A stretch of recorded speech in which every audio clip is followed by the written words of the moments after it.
आपका मेरी commerce class wings में। मैं असलम मंसूरी। आज हम कॉमर्स के बारे में डिस्कस करेंगे कि कॉमर्स एक सब्जेक्ट है जिसके में क्या क्या फील्ड हैं, कॉमर्स में क्या क्या पढ़ाया जाता है, उसके बारे में हम आज थोड़ा सा डिस्कस करेंगे।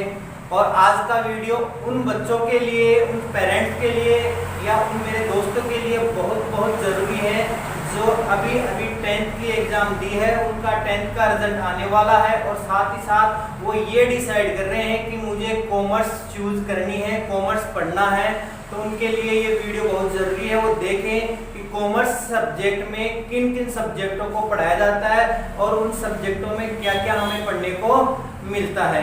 तो फर्स्ट ऑफ ऑल हम यहाँ पे कॉमर्स के बारे में डिस्कस कर रहे हैं। तो कॉमर्स को हम हिंदी में बोलेंगे वाणिज्य।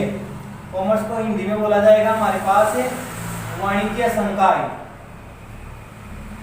ये एक ऐसा सब्जेक्ट है जिसमें आपको बिजनेस करना सिखाया जाएगा, आपकी लाइफ स्टाइल को चेंज कर दिया जाएगा और आपको साथ ही साथ आपको अपने आप में डेवलपमेंट महसूस होगा कि हमने कॉमर्स सब्जेक्ट को चूज करके अपने जीवन में बहुत ही महत्वपूर्ण कदम उठाया है। बिकॉज कॉमर्स आपको चलना सिखाएगा, आपको बिजनेस करना सिखाएगा, जो आज की जनरेशन में बहुत ही ज्यादा जरूरत है। सेल्फ डिपेंडेंट होना आपको कॉमर्स के अलावा और कहीं भी सीखने को नहीं मिलेगा। तो हम कॉमर्स के बारे में देखते हैं। तो कॉमर्स जब पढ़ने बैठेंगे, हम जब कॉमर्स को चूज करेंगे तो हमारे सामने ये आएगा कि कॉमर्स में किन किन चीजों को, किन किन सब्जेक्ट को पढ़ाया जाएगा। तो फर्स्ट ऑफ ऑल हमारे पास आपको 5 सब्जेक्ट दिए गए हैं, जो मेन ज्यादातर यही 5 सब्जेक्ट चलते हैं। हर बच्चा इन्हीं 5 सब्जेक्टों को चूज करता है। पहला सब्जेक्ट है हमारा अकाउंटेंसी, सेकंड सब्जेक्ट है हमारा इकोनॉमिक्स, थर्ड सब्जेक्ट है हमारा बिजनेस स्टडी और बाकी ये इंग्लिश और हिंदी आपके तो कंपलसरी सब्जेक्ट है, वो चलते रहते हैं। यहाँ पे बच्चों के सामने 10th पास आउट बच्चों के सामने जो 10th में अभी रनिंग में है, जिसने एग्जाम दी है, वो कॉमर्स को चूज कुछ बच्चे इसलिए नहीं कर पाते हैं कि उन्हें कॉमर्स का नॉलेज नहीं है और उनके मन में एक डर बैठा हुआ है कि कॉमर्स क्या पता कितना लेंथी सब्जेक्ट है। अगर जिनको लेंथ ही लगता है तो मेरे वीडियो को अच्छी तरीके से देखे, सोचे समझे और फिर बाद में अपना डिसीजन ले कि हमें कॉमर्स ही क्यों चूज की है, क्यों हमने कॉमर्स को लेना अच्छा स्वीकार किया है। तो हमने जैसे अकाउंटेंसी की बात करते हैं, इकोनॉमिक्स की बात करते हैं, बिजनेस स्टडी की बात करते हैं। 10th पास आउट बच्चे को 10th तक, फर्स्ट से लेकर 10th तक हमने उनको साइंस के बारे में नॉलेज दिया है, साइंस सब्जेक्ट पढ़ाया है, इंग्लिश पढ़ाया है, इंग्लिश का नॉलेज आया है और साथ ही साथ हमने एसएसटी पढ़ा के एसएसटी से रिलेटेड 8 सब्जेक्ट होता है उसका नॉलेज दिया है। मैथ पढ़ा के हमने उसको मैथमेटिक्स का नॉलेज दिया है। बट आज के जो टाइम चल रहा है 8 से लेकर 10 सब्जेक्ट तक कॉमर्स से रिलेटेड कोई भी चैप्टर नहीं है। इस कारण से बच्चे यहाँ क्या है, कॉमर्स से अनभिज्ञ है, उन्हें कॉमर्स के नॉलेज के बारे में अभी तक कुछ भी पता नहीं है। इसलिए जब 10th पास आउट करते हैं उन्हें अचानक ये पता चलता है कि कॉमर्स भी एक सब्जेक्ट है, तो वो थोड़ा सा सहम जाते हैं, डर जाते हैं कि क्या पता कॉमर्स क्या है, डर लगता है। बट इस वीडियो को देखने के बाद में आपका जो कॉमर्स से रिलेटेड डर है वो दूर हो जाएगा। तो मैंने बताया कि आपके सामने अकाउंटेंसी एक सब्जेक्ट है जिसमें अकाउंट सिखाए जाएंगे। कोई कंपनी से रिलेटेड है, कोई बैंक से रिलेटेड है, कोई एंटरप्राइजेस से रिलेटेड है, कोई बिजनेस से रिलेटेड है या कोई ट्रेडिंग से रिलेटेड है, उनके अकाउंट को यहाँ आपको मैनेज करना सिखाया जाएगा। ध्यान रखना है यहाँ पे 90% प्लस 10%। यहाँ पे जो अकाउंटेंसी जो बुक है आपकी, इसमें 90% प्रैक्टिकल सब्जेक्ट आता है, प्रैक्टिकल क्वेश्चन आते हैं और 10% यहाँ पे थ्योरेटिकल मैटर आता है। बात आती है प्रैक्टिकल सब्जेक्ट की या प्रैक्टिकल मैटर की। प्रैक्टिकल मैटर में मैथमेटिक्स से रिलेटेड कुछ क्वेश्चन आते हैं। अब मैथ का नाम सुनते ही बहुत से बच्चों के डर बैठ गया कि फिर से मैथ आपको पढ़ने को मिलेगी। ध्यान रखना, सुनो, ध्यान से सुनो। मैथ से मतलब ये हो गया यहाँ की सिर्फ आपको अकाउंट में कैलकुलेशन करने को ही मैथमेटिक्स सब्जेक्ट पढ़ने को मिलेगा। बट यहाँ पे अकाउंट्स बनाए जाएंगे जो मेंटेन है, कंपनी से रिलेटेड अकाउंट या बिजनेस से रिलेटेड अकाउंट या एंटरप्राइजेस से रिलेटेड अकाउंट यहाँ आपको बनाए जाएंगे और फिर उनका टोटल या कैलकुलेशन किया जाएगा। सिर्फ इतनी सी यहाँ पे मैथ है और बाकी यहाँ पे जो 10% है वो थ्योरेटिकल सब्जेक्ट पढ़ाया जाता है, थ्योरेटिकल क्वेश्चन आते हैं। बात करते हैं इकोनॉमिक्स की।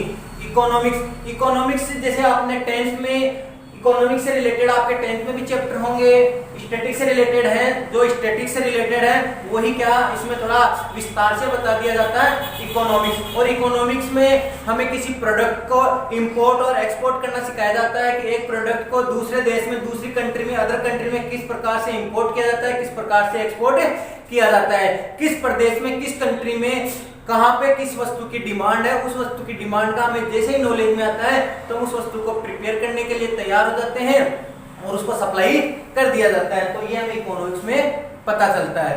बात करते हैं बिजनेस स्टडी की, बात करते हैं बिजनेस स्टडी की, लेकिन उससे पहले आपको बता दें जो इकोनॉमिक्स है 60% प्लस 40%, यहाँ पे 60% तो आपका थ्योरेटिकल पोर्शन आता है और 40% प्रैक्टिकल पोर्शन आता है। प्रैक्टिकल पोर्शन से मतलब आपने जो डायग्राम बनाना सीखा, डिमांड सप्लाई या 10th लेवल में छोटे छोटे ग्राफ बनाने सीखे थे, उससे रिलेटेड इकोनॉमिक्स आती है, जिसमें प्रैक्टिकल बहुत ही इजी तरीके से किए जा सकते हैं।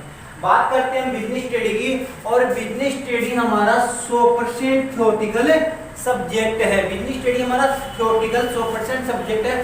10th लेवल तक आपने एक एसएसटी बुक पढ़ी होगी, उस एसएसटी का बड़ा रूप ही क्या कहलाएगा यहाँ पे बिजनेस स्टडी। इस बिजनेस स्टडी में हमें यह सिखाया जाएगा कि बिजनेस कैसे किया जाता है, बिजनेस में प्रॉफिट कैसे अर्न किया जाता है, मैनेजमेंट कैसे किया जाता है, बिजनेस को किस तरीके से कंट्रोल किया जाता है, उसके बारे में हमें कौन सिखाएगा, बिजनेस स्टडी। बात करते हैं हिंदी इंग्लिश आप नॉर्मली पढ़ते आए हो, जिस प्रकार से हमें इंग्लिश में नॉर्मल नॉलेज लेना होता है, बट हमें अकाउंटेंसी, इकोनॉमिक्स और बिजनेस स्टडी से रिलेटेड ही हमें कॉमर्स में आपको सीखने को बहुत कुछ मिलेगा। अगर आपको अपनी लाइफ स्टाइल चेंज करनी है, आपको अपना जीवन चेंज करना है, अपने आप को आत्मनिर्भर बनाना है, सेल्फ डिपेंडेंट करना है, बिजनेस कॉमर्स का मतलब होता है बिजनेसमैन, किसी के अंडर काम न करके किसी दूसरे लोगों को या एम्प्लॉय को काम देना ही क्या होता है, कॉमर्स होता है। अगर आपको ये मेरा वीडियो अच्छा लगा है तो आप मेरे वीडियो को शेयर करें, कमेंट करें, लाइक करें, और कॉमर्स से रिलेटेड आपको अलग अलग वीडियो और भी डाले जाएंगे और भी बनाए जाएंगे आपके लिए, जिसमें आपको बताया जाएगा कि अकाउंटेंसी में किस प्रकार से अकाउंट्स को प्रिपेयर किया जाता है, क्या क्या अकाउंटेंसी में आपको पढ़ने को मिलेगा। उसी प्रकार हम आपको इकोनॉमिक्स में बताएंगे कि इकोनॉमिक्स में क्या क्या पढ़ने को मिलेगा, किस प्रकार से आपके डायग्राम प्रिपेयर किए जाएंगे, और साथ ही साथ ये भी बताया जाएगा कि बिजनेस स्टडी को किस प्रकार से इजी तरीके से पढ़ाया जाएगा।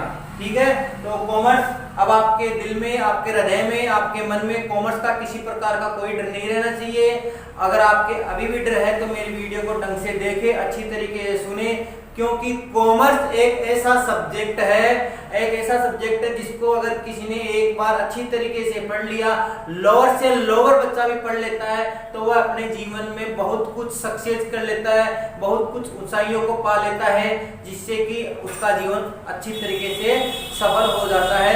उसके मन में यह नहीं रहता कि मैंने कॉमर्स चूज करके कहीं कोई गलती या कोई चूक तो नहीं कर दी। हाँ, उन बच्चों के मन में डर है कि जिनको कॉमर्स सब्जेक्ट के बारे में अभी तक कोई नॉलेज नहीं है, तो उन बच्चों को मेरा ये वीडियो दिखाएं और बताएं कि कॉमर्स क्या है। एक बात और है, आप 10th पास आउट है या 10th में रनिंग स्टूडेंट है तो ये चीज का ध्यान रखना कि किस फील्ड में भीड़ ज्यादा है। जिस फील्ड में भीड़ ज्यादा है उस फील्ड से बचकर हमें चलना है।